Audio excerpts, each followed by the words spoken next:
நாடு முழுவதும் 7 மாநிலங்களில் உள்ள 27 ராஜ்யசபா உறுப்பினர் பதவிகளுக்கான தேர்தல் சனிக்கிழமையன்று நடந்தது.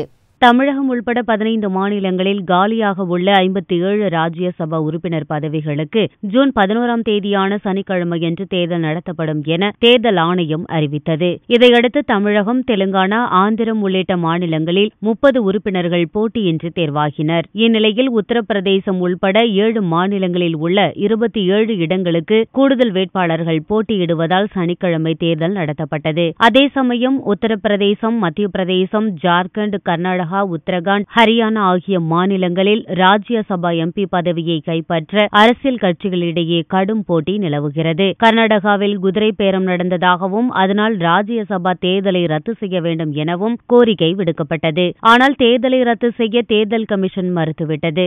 ராஜ்யசபாவின் பலத்தை பெருக்க பாரதிய ஜனதா காங்கிரஸ் இடையே கடும் போட்டி ஏற்பட்டுள்ளது. இந்த தேர்தலில் முக்தார் அப்பாஸ் நக்வி, வெங்கையா நாயுடு, நிர்மலா சீதாராமன், சௌத்ரி பிரேந்தர் சிங், பியூஷ் கோயல், சுரேஷ் பிரபு ஆகிய 6 மத்திய அமைச்சர்கள் போட்டியிடுகின்றனர்.